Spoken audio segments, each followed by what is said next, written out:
اور کہے گا کہ تمہیں تمہارے ایمان نے کوئی فائدہ نہیں پہنچایا، تم اللہ کو مانتے تھے، ہم پتھروں کے بنے ہوئے بتوں کو مانتے تھے، تو کیا فائدہ ہوا؟ تم بھی ہماری طرح جل رہے ہو اور ہم بھی تمہاری طرح۔ تو اللہ کو غضب آئے گا، اللہ کو غیرت آئے گی کہ میرے ماننے والے جو برائی کو برائی سمجھا کرتے تھے اور مجھ سے توبہ استغفار کیا کرتے تھے، ان کو میں کیسے ان لوگوں کے برابر چھوڑ دوں جو میرا انکار کیا کرتے تھے۔ حدیث میں آتا ہے اللہ تعالیٰ فرشتوں سے کہیں گے کہ جس نے زندگی میں کبھی کوئی نیکی کی ہو اس کو جہنم سے نکال دو۔ بہت بڑی تعداد جہنم سے نکلے گی۔ پھر اللہ کہیں گے اب ایسا کرو، سفارشیں شروع ہوں گی، سفارشیں۔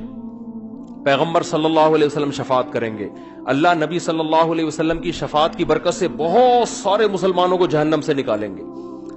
پھر رشتہ دار سفارش کریں گے، آپ کا کوئی بیٹا عالم ہو، حافظ ہو، شہید ہے، کوئی آپ کا دوست ہے، جیسے دنیا میں یاد کرتے ہیں نا، نادرا کی لائن میں لگے ہوئے اندر کوئی تعلق والا نظر آ گیا، آنکھ ماری یار، وہ آ جاتا ہے، وہ بھی آنکھ مارتا ہے۔ ہمارے ایک دوست تھے اتنے چھوٹے سے نا، وہ پاسپورٹ کی لائن میں کھڑے ہوئے تھے، ہم نے ان سے پوچھا یار کوئی آپ کے ساتھ دلچسپ واقعہ ہوا ہو؟ ان کا قد بیچاروں کا بہت چھوٹا، پاسپورٹ کی لائن میں کھڑے ہوئے تھے، تو ہم نے کہا کوئی واقعہ کہہ رہے ہیں میں پاسپورٹ کی لائن میں کھڑا ہوا ہوں، مجھے بلا ہی نہیں رہا ہوں۔ تو میں نے کہا یار اتنے لوگ مجھ سے پہلے چلے گئے، مجھے تو بلا، کہہ رہے بھائی تو کھڑا ہوگا تو تجھے بلاؤں گا نا، تو بیٹھا ہوا کیوں ہے؟ سمجھ آ رہی؟ پھر کہتے ہیں میں نے ایسے اچھل کے بتایا بھائی میں بیٹھا ہوا نہیں ہوں، میں کھڑا ہوں۔ تو عجیب عجیب واقعات ہوتے ہیں پاکستان میں۔ تو جیسے ہوتا ہے نا یار، اب دنیا میں تو یہ غلط سمجھا جاتا ہے، لیکن اللہ تو اللہ ہے، اللہ اس تعلقات کا فائدہ پہنچائے گا۔ شہید سفارش کرے گا، علماء شفاعت کریں گے، آپ کی اولاد میں کوئی حافظ ہے وہ شفاعت کرے گا، تو اللہ ان کی شفاعت کی برکت سے اور بہت سارے مسلمانوں کو جہنم سے نکالیں گے۔ سمجھتے ہو گے نہیں سمجھتے؟ پھر اللہ تعالیٰ فرشتوں سے پوچھے گا اب بتاؤ کتنے لوگ ہیں؟ فرشتے کہیں گے اللہ ابھی بھی بہت سارے لوگ ہیں۔ اللہ فرشتوں سے کہے گا اب کوئی کسی کی سفارش کرنے والا ہے؟ فرشتے کہیں گے اللہ اب کوئی سفارش کرنے والا نہیں ہے، سب کے جتنے ریلیٹو تھے سب نے نکال لی، اب یہ وہ لوگ پڑے ہوئے جن کا کوئی ریلیٹو بھی انسان کا بچہ، اپنے الفاظ میں کہہ رہا ہوں میں، کوئی حافظ عالم کوئی بزرگ کوئی ہے ہی نہیں، سارے وہی جو برے ماحول میں سب دائیں بائیں برے لوگ ہی تھے۔ تو اللہ جواب میں کیا کہیں گے؟ هل يبقى الا الرحمن، کہ رحمان تو باقی ہے نا۔ جب پیغمبر کو اپنی امت پہ ترس آ سکتا ہے، دوستوں کو دوستوں پہ ترس آ سکتا ہے، اولاد کو ماں باپ پہ، ماں باپ کو اولاد پہ، شوہر کو بیوی پہ، بیوی کو شوہر پہ ترس آ سکتا ہے، اور مجھ سے سفارش کر کے نکلوا رہے ہیں، تو میرا بھی تو اپنی بندوں سے خالق اور مخلوق کا تعلق ہے، تو میں بھی تو نکالوں گا نا۔ تو اب کوئی سفارش کرنے والا نہیں ہے، تو من کان فی قلبہ مثقال حبۃ من خردل من ایمان، جس کے دل میں رائی کے دانے کے برابر بھی ایمان ہے، اللہ فرشتوں سے کہیں گے اس کو بھی نکال کے لے آؤ، اس کو بھی نکال کے۔ ایمان کا مطلب پہلے سمجھ گئے؟ جو گناہ کرتا ہے اور فخر کرتا ہے وہ ایمان والا نہیں ہے، وہ ایمان والا نہیں ہے اللہ کی نظر میں، وہ تو کافر ہے۔ تو حدیث میں آتا ہے، بہت اہم حدیث ہے، خوب غور سے سنیں، اللہ ایک ایک وہ جو ہے نا فرشتہ پھر نکالنا شروع کرے گا، یہاں تک کہ جو سب سے آخر میں جہنم سے نکلے گا وہ سب سے بدبخت ترین انسان ہوگا کہ نہیں ہوگا؟ سب سے زیادہ اس کے اعمال کالے تھے، صرف ایک ایمان کی دولت لے کر گیا وہ۔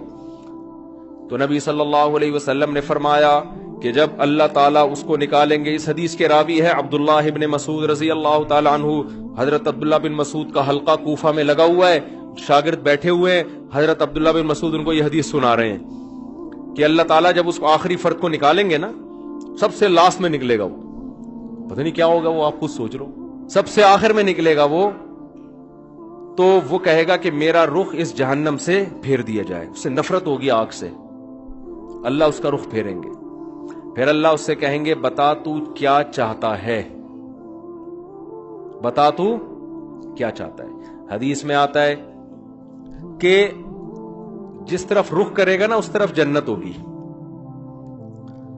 تو وہ اللہ سے کہے گا کہ اے اللہ یہ جو اتنی خوشنما جنت جس کے بارے میں قرآن کہتا ہے ما لا عین رأت ولا اذن سمعت ولا خطر علی قلب بشر، ایسی نعمتیں میں نے اپنے بندوں کے لیے تیار کر کے رکھی ہیں جو نہ کسی آنکھ نے دیکھی، نہ ان کی حقیقت کسی کان نے سنی، نہ ان کا تصور کبھی کسی دل میں گزرا ہے۔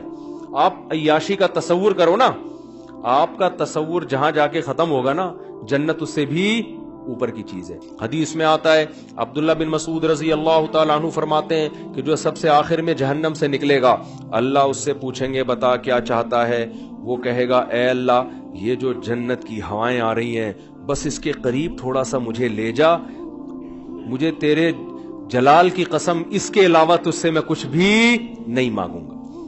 اللہ کہیں گے وعدہ کر، حدیث کا مفہوم اپنے الفاظ میں پیش کر رہا ہوں کہ مزید کچھ نہیں مانگنا، کہے گا کچھ بھی نہیں مانگوں گا۔ اس کو اتنی حسین جنت نظر آئے گی نا، وہ کہے گا بس اس کے قریب بھی پہنچ جائے نا، وہ بہت ہے میرے لیے۔ جب قریب جائے گا تو اور جنت کی خوشبوئیں اور ہوائیں آنا شروع، تو تھوڑی دیر میں برداشت سے باہر ہو جائے گا معاملہ۔ پھر وہ اللہ سے کہے گا اے اللہ، یہ جو دروازہ ہے نا جنت کا، بس یہاں تک پہنچا دے۔ اللہ کہے گا تو نے مجھ سے وعدہ کیا تھا مزید کچھ نہیں مانگوں گا، کہے گا اللہ میں نے وعدہ تو کیا تھا، بس یہ میرا سچی مچی کا وعدہ ہے، یہاں تک پہنچا دے، اس کے بعد میں تجھ سے کچھ بھی نہیں۔ غالباً حدیث میں آتا ہے ایک درخت اللہ جنت کا لگائیں گے باہر، درخت ہوگا جنت کا، کہے گا اس درخت میں پہنچا دے، اتنا حسین خوبصورت درخت ہوگا وہ۔ حدیث میں آتا ہے اللہ یہ بات جانتے ہوں گے کہ یہ معذور ہے، حالانکہ اللہ سے معاہدہ کر کے توڑنا کتنا بڑا جرم ہے نا، لیکن اللہ کو پتا ہوگا میں نے اتنا حسین درخت جنت